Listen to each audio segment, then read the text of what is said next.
के वीडियो में है लॉज ऑफ मोशन में मोशन ऑफ कनेक्टेड बॉडीज के बारे में जानना है। तो मोशन ऑफ कनेक्टेड बॉडीज में एक बार फिर से रिपीट कर लेते हैं, फर्स्ट लॉ, सेकंड लॉ और थर्ड लॉ। ठीक है, तो फर्स्ट लॉ में बताया थे vector sum of all forces acting on A particle is zero, that is remains at rest और मूव्स विद कांस्टेंट वेलोसिटी, है ना। तो एक बार ये तीनों को रिपीट करते हुए और मोशन ऑफ कनेक्टेड बॉडीज करेंगे, यानी फर्स्ट लॉ भी यूज है, लिखेंगे फर्स्ट लॉ का, फर्स्ट लॉ ऑफ मोशन ये हो चुका है। If the vector sum of all forces, sum of all forces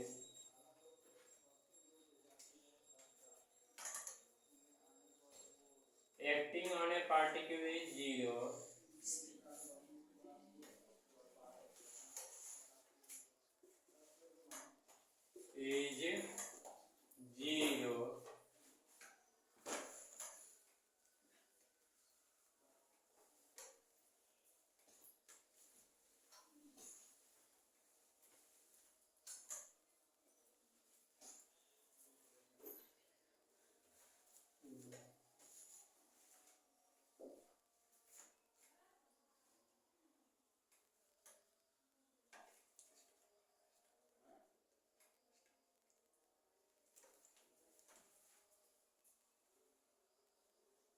then the particle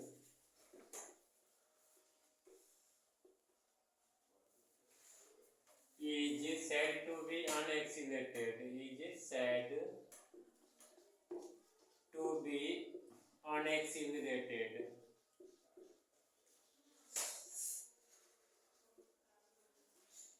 Unaccelerated, that is remains at rest, remains at rest or moves with constant velocity.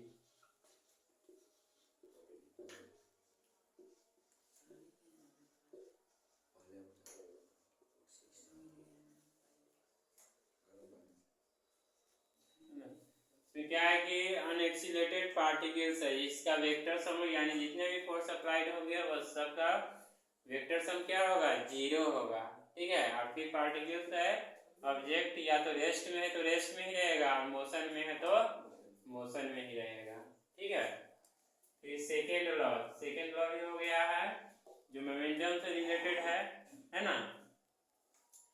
Second law of motion,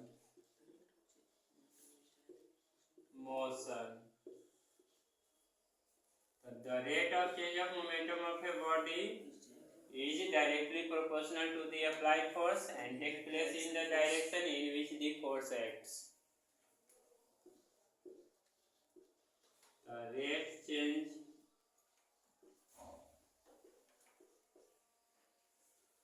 change of momentum of a body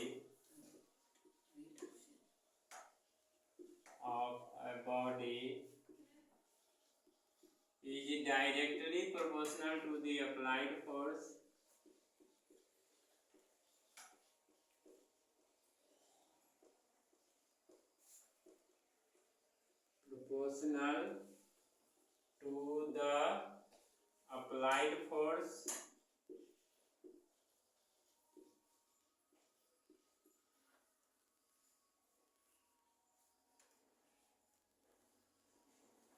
and take place in the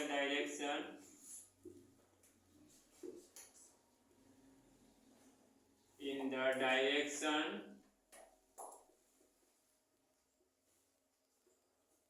in which the force acts.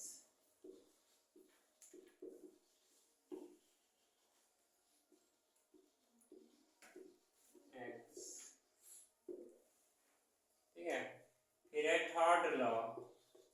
कौन सा law है, third law. Third law में क्या है, to every action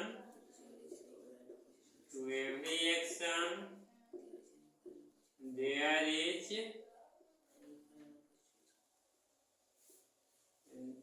equal opposite reaction.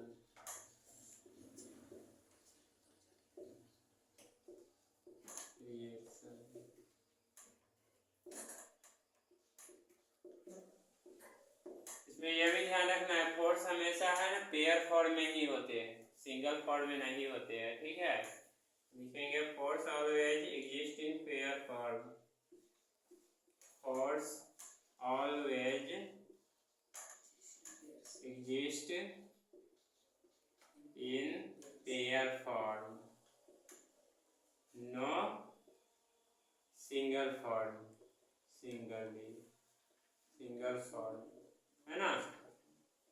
इसे भी board पे लिख रहे हैं तो ये भी फोर्स अप्लाई हो रहा है, जितना हम फोर्स लगा रहे हैं उतना बोर्ड भी लगा रहा है, तो पेयर फॉर्म में है ना, तो कभी भी सिंगल फोर्स अप्लाई होगा ही नहीं, ये ध्यान में रखना है।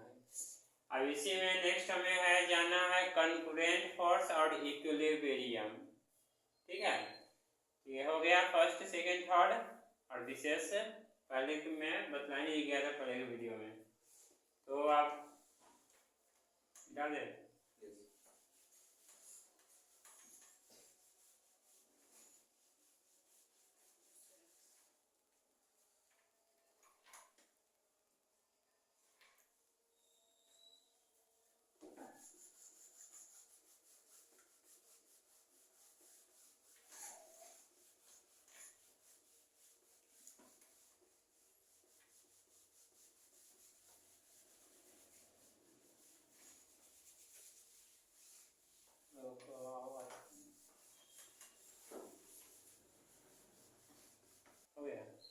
कंकरेंट फोर्स है, आप जानना हमें कंकरेंट तो नहीं, नाम नहीं सुनेगा, पढ़े नहीं गया तो जाने देखते। कंकरेंट फोर्स, ये सब नाम नहीं सुने होंगे, है ना। एंड इक्विलिब्रियम,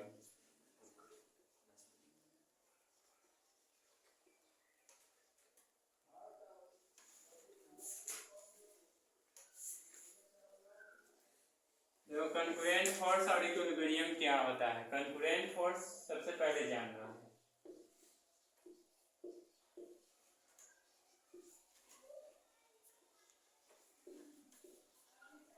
है उसमें, ठीक है।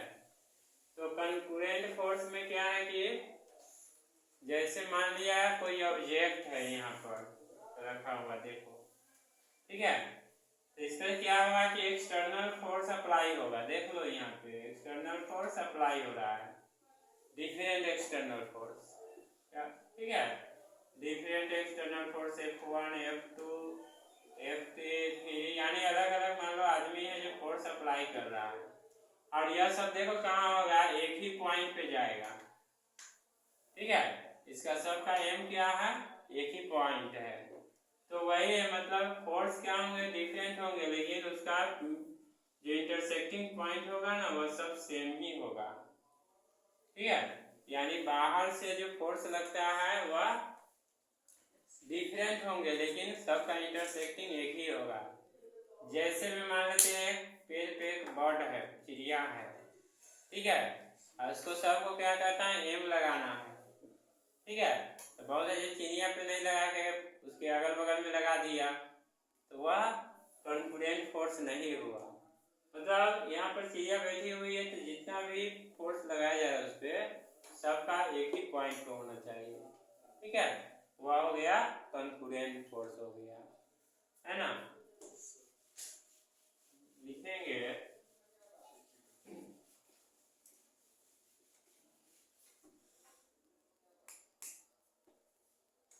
the force, the external force, the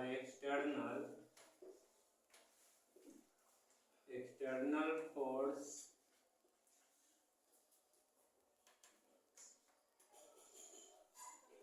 applied in different form,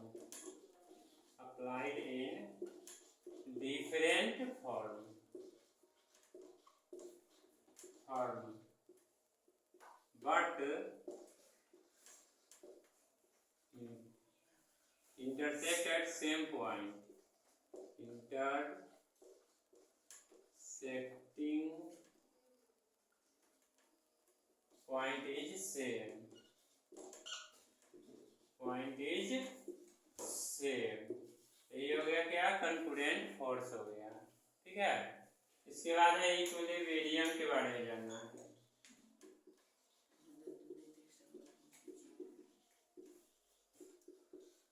ठीक है, इक्विलिब्रियम में क्या है कि एक्सटर्नल फोर्स जो अभी पढ़े कंकरेंट में, तो एक्सटर्नल फोर्स अप्लाइड होता है और एक्सटर्नल फोर्स अप्लाइड होगा तो उसका जितना भी ऐड होगा ना सम, वो सब क्या होगा, जीरो होगा। जैसे F1 F2 F3, ठीक है, प्लस डॉट डॉट, मतलब जितने भी फोर्स है सबका जोड़ कितना है, जीरो हो गया। ठीक है, वो क्या हो गया, इक्विलिब्रियम में हो गया। ठीक है, लिखेंगे if the external force,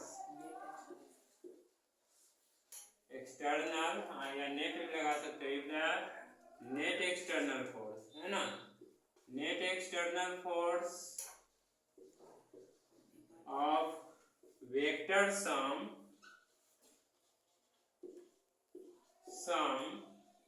is zero, ठीक है, नॉन एज इक्विलिब्रियम। क्या होगा, इक्विलिब्रियम। ये सब न्यूमेरिकल बनाने में बहुत ही हेल्प करेगा। ठीक है, यानी ये ऐसी बनने का फिजिक्स में बहुत से ऐसे क्वेश्चन सब दिया हुआ है न्यूमेरिकल सब, लॉज ऑफ मोशन में, जिसमें कंकरेंट फोर्स और इक्विलिब्रियम को ये दोनों जानना जरूरी रहता है। ठीक है, अब इसके बाद हमें जानना है लॉज ऑफ मोशन के बारे में। लॉज ऑफ मोशन कहते हैं motion of connected bodies next में।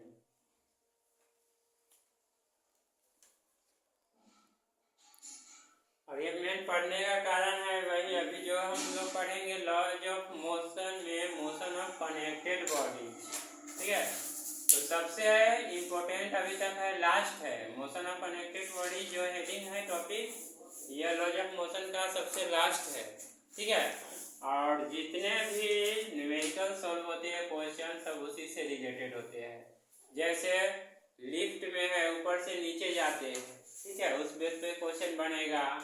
मंकी है, देखते होंगे पेड़ पर, एक पेड़ के डाल से दूसरे डाल पे जाता है, ठीक है, तो उस बेस पे क्वेश्चन बनेगा। बहुत से ऐसे, मतलब एवरीडे लाइफ में, हमारे दैनिक जीवन में प्रतिदिन कुछ ना कुछ इवेंट घटित होता है, तो उस सब को मिल लेकर और ये दिया गया है theory motion of connected bodies, यानी एक दूसरे से जुड़े हुए होते हैं।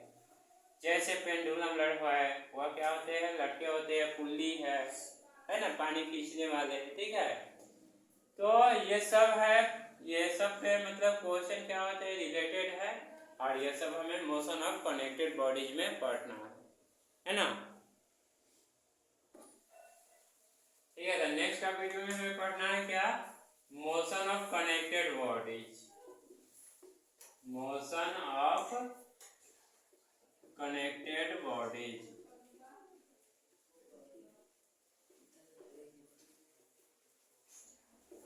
ये हम देखते हैं बहुत से ऐसे पढ़ने वाले हैं जो पढ़ा है और उसको जब तक वे एक्सप्लेन करके नहीं बताया जाता है तो लगता है क्या, और रट के याद करके पढ़ा है, तो इसमें हमें रटने और याद करने की जरूरत नहीं है, सिंपल सी समझना, समझ के पढ़ेंगे तो जल्दी समझ में आ जाएगा। ठीक है, तो मान लिया ये एक सरफेस है ना, और इसे सरफेस से क्या है कि एक यह पुल्ली लगा हुआ है, ठीक है, देख लो किस तरह बनाना, और इसे यह नीचे की तरफ, यह स्ट्रिंग है, देखो यहाँ ये स्ट्रिंग है जिसका टेंशन होता है, जब भी होता है टेंशन बताए थे, स्ट्रिंग होते हैं, और इलेक्ट्रोमैग्नेटिक इन नेचर फोर्स में ही बताए थे, इस तरह का स्ट्रिंग बनाए थे ना, है ना, और बताए थे tension in a string is electromagnetic in nature. ठीक है, ये हो गया। एक्सीलरेशन भी इसमें क्या होगा, बार होगा, देख लो ये ऊपर की तरफ, और फिर इसी तरह यहाँ भी क्या होंगे, इसका मास m1 हो जाएगा, ठीक है। और ये जो आगे आएगा इसका मास हो जाएगा ये सब्जेक्ट का m2 हो जाएगा m2, और टेंशन दोनों में सेम ही होंगे, अपवार्ड ही लगेंगे दोनों स्ट्रिंग में, ठीक है। टेंशन हमेशा अपवार्ड में ही लगेगा, और एक्सीलरेशन इसमें होगा डाउनवर्ड नीचे की तरफ। मिला है ना एनसीईआरटी में, मिला है, ठीक है। तो इसके साथ साथ क्या होगा, एक्सीलरेशन ड्यू टू ग्रेविटी यानी जी भी काम करेगा, फोर्स अप्लाई होगा तो m1g, ठीक है। और इसके साथ क्या करेगा काम, m2g। तो यह जो है ना m2 हमेशा क्या होगा, m1 से ज्यादा होगा, ठीक है। जैसे क्या होता है कि कुएं में जाते हैं पानी खींचने, देखते होंगे बड़े बड़े मतलब जहाँ पर जरूरत रहता है शहर वहाँ पर, या पहले के समय में होता था तो, या पंजाब सब में जाते हैं ना तो वहाँ पर देखने को मिलेगा। तो कुएं से जो पानी खींचा जाता है तो एक तरफ से पकड़ते हैं, ठीक है, गिराते हैं तो उसका प्रेशर जैसे ही ज़्यादा पड़ेगा, है ना, प्रेशर भी अप्लाई होता है, इसमें प्रेशर भी निकालना है ना, बहुत से मतलब फॉर्मूला सब निकलेगा। तो क्या होता है, पहले जो अगर खाली मतलब बाल्टी को अगर रख लेते हैं तो हल्का रहता है, तो वही है उसका मास m1। उसी में जब वाटर आ जाता है ना, जब ऊपर की तो मास हो जाता है m2 हो जाता है, यानी बढ़ जाता है, ठीक है। तो इस कंडीशन में सबसे पहले हमें यह फिगर में ही देखने से बहुत कुछ सीख मिल जाएगा, ठीक है। तो मोशन ऑफ कनेक्टेड बॉडीज में फुली है ना, जो क्या है जिसका मास है m1 बॉडीज का, या ऑब्जेक्ट है लिखेंगे, ठीक है। तो m1 पर जो लगने वाले फोर्स होंगे वह क्या है, m1g, है ना। और टेंशन या फोर्स जो है टेंशन के रूप में काम करता है, इस फॉर्म में करता है टेंशन T के फॉर्म में, और इसमें जो है यह टेंशन जो है मतलब नेग्लिजिबल माना जाता है, फ्रिक्शन लेस, इसमें फ्रिक्शन का कोई काम नहीं आता, यह फ्रिक्शन लेस है, यानी फ्रिक्शन कोई रुकावट नहीं करेगा। तो केस जो है यानी कंडीशन दो प्रकार की होती है इसमें। तो फर्स्ट कंडीशन जो है केस है वह क्या है, मतलब T1 पे जो फोर्स अप्लाई होगा, T1 पर जब फोर्स अप्लाई होगा ना, ठीक है, उसमें होगा एक्सीलरेशन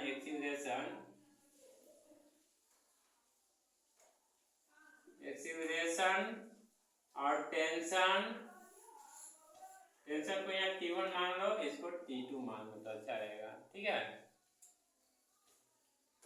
T2 नहीं T1 ही है, इसमें T1 ही रहने, T ही रहने दो, ठीक है। तो एक्सीलरेशन और टेंशन, एक्सीलरेशन यानी A और टेंशन T अपवार्ड की तरफ होंगे इसमें फर्स्ट केस में, ठीक है।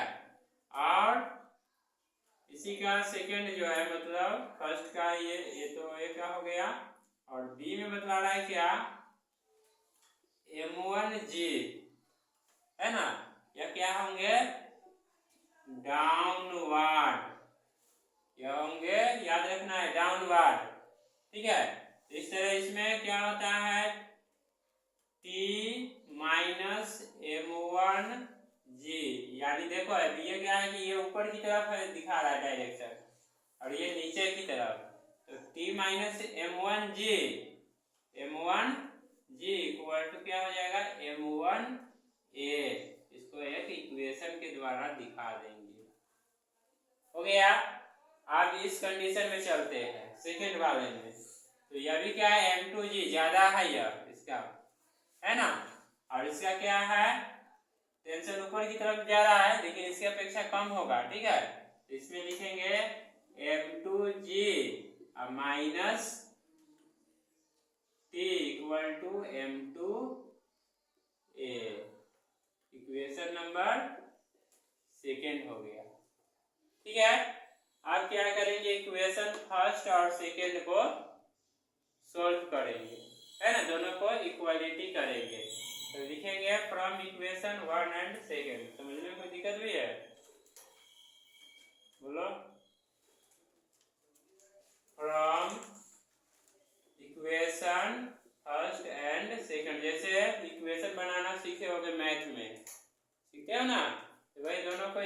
इक्वालिटी करना है, इक्विलिब्रियम पढ़े है ना, वही दोनों को इक्वालिटी करना है, क्योंकि टेंशन दोनों में क्या है, फोर्स के फॉर्म में है, यानी फोर्स क्या है तो टेंशन के फॉर्म में है। ठीक है, तो लिख देंगे T minus M1 G, T minus M1 G, और यहाँ पर फिर क्या है, हमें A या G का वैल्यू निकालना है, तो T इक्वल टू करेंगे तो फर्स्ट में क्या M1 A होता है, तो T इक्वल टू करेंगे तो हो जाएगा M1 A और प्लस M1 M1 G, इसमें M1 कॉमन हो जाएगा, T equal to M1 common ले लेंगे तो क्या हो जाएगा A प्लस G, इस तरह निकाल लोगे अगर निकालना रहेगा तो T का, है ना, हो गया। अब इसी तरह इसका भी निकालना होगा, तो दोनों में M2, देखो इसमें भी क्या होगा, T इक्वल टू सेकेंड के लिए T इक्वल टू तो M2G, तो M2 दोनों में है तो M2 कॉमन ले लेंगे तो क्या हो जाएगा G प्लस A हो जाएगा इस कंडीशन का, है ना। तो एक तो ये हो गया, दोनों में T अगर निकालना है तो किस तरह निकालेंगे, अगर इधर मान लेते ये नेग्लिजिबल है, कुछ वैल्यू नहीं दिया हुआ है, ठीक है, तो उसके लिए, और इधर इसके लिए। इसके बाद है अब इक्वेशन फर्स्ट और सेकेंड को क्या करना है, डिवाइड करना। क्या करेंगे, डिवाइड करेंगे। दो फॉर्मूला जो भी निकला है निकालिए,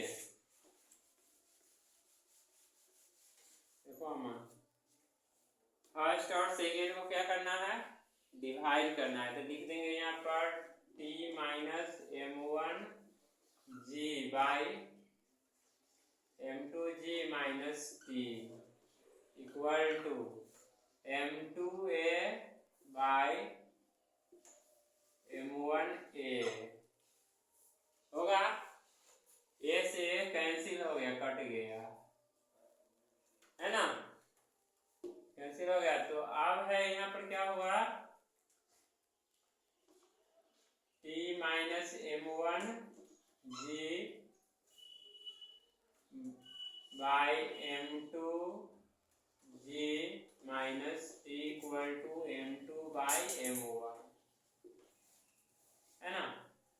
तो अब हम देखते हैं इसमें क्रॉस मल्टीप्लाई होगा ना, क्रॉस मल्टीप्लाई कर सकते हैं, तो यहाँ हम लिख सकते हैं इसमें M1 into T minus M1A, M1 से मल्टीप्लाई हुआ इसमें, और इसमें भी है M2 से मल्टीप्लाई होगा तो M2 into M2G minus T,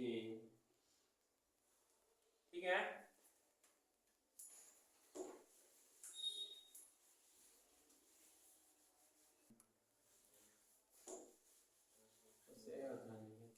यहाँ T हो गया ना। अब है इसमें क्या करना है, अब यहाँ देखो T में M1 से करेंगे तो क्या हो जाएगा, T into M1 minus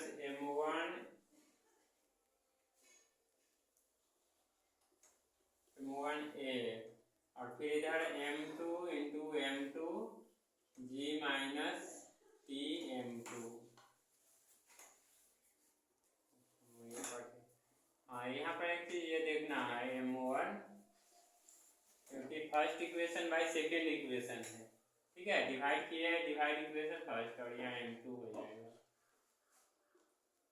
M1 M2, तो यहाँ पर हो जाएगा क्रॉस मल्टीप्लाई करेंगे तो M2, है ना, और फिर इसमें M2 से किए, फिर इसमें M1 से करेंगे यहाँ पर,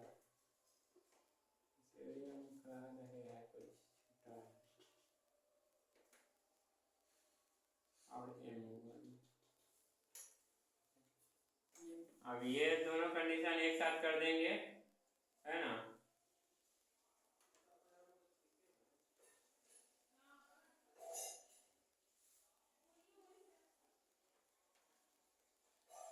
इसको फिर से बनाते हैं, डिवाइड तो हो गया, फिगर मिटा देते हैं, ठीक है।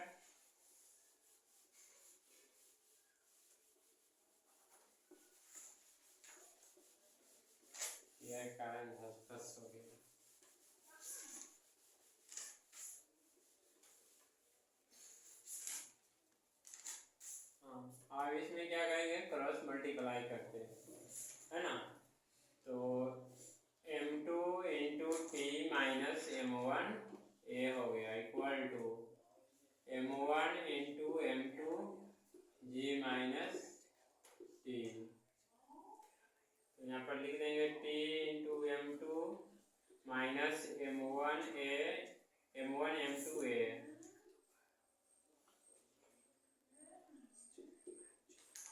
m1 m2 g minus T m1। अब इसको है एक तरफ कर देंगे तो T m2 plus T m1 equal to m1 m2 into g plus m1 m2 into a. तो यहाँ टी कॉमन ले लेंगे तो क्या हो जाएगा,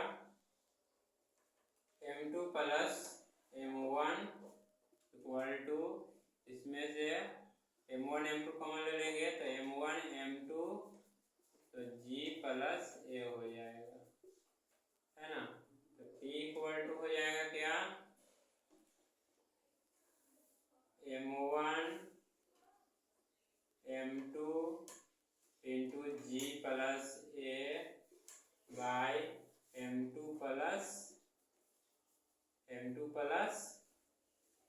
m1। ठीक है, ये कंडीशन आ जाएगा टी के लिए, है ना। अब इसमें क्या है कि एक्सीलरेशन ए जब नेग्लिजिबल होंगे, ठीक है, ए इज नेग्लिजिबल, तो एक कोई मतलब नेग्लिजिबल होने का मतलब क्या होता है, जो कांस्टेंट यानी वेलोसिटी, ये वेलोसिटी की अगर कंडीशन ये फोर्स आएगा टेंशन, तो उस समय ए जो हो जाएगा तो ए निकालेंगे तो हमारा हो जाएगा ए सिंपल सी m2 ये टी, तो T equal to m1 m2 by m2 plus m1 into g, ये हो गया।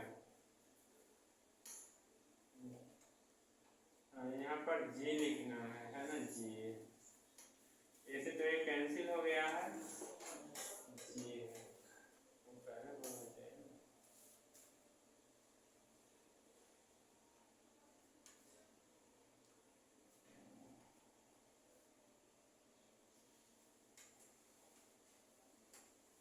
जी भी कॉमन आ जाएगा, ठीक है, प्लस नहीं लेंगे तो क्या हो जाएगा, सीधे टी इक्वल टू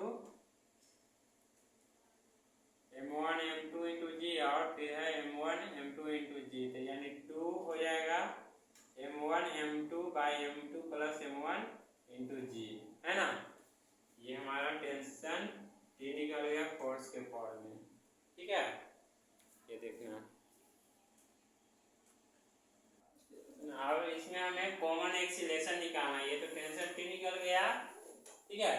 अब कॉमन एक्सीलरेशन कैसे निकालेंगे उसके बारे में जानना है।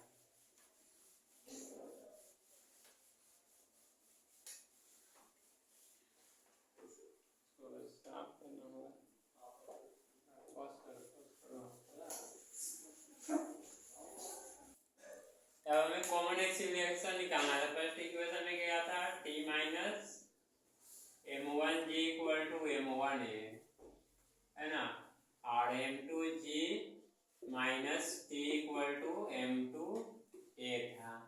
इसमें क्या करना है, दोनों इक्वेशन को ऐड कर देंगे, ठीक है, जैसे 10th में पढ़े थे, तो ऐड करेंगे तो देख रहे हैं टी से टी कैंसिल हो जाएगा, है ना, सिंपल सी है।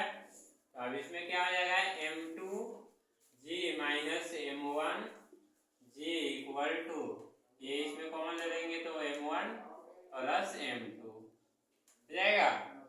तो a इक्वल टू है, इसमें g कॉमन ले लेंगे तो g into m2 minus m1 by m1 plus m2, याद रखना है, ठीक है। तो यानी कॉमन एक्सीलरेशन क्या निकल गया, ए इक्वल टू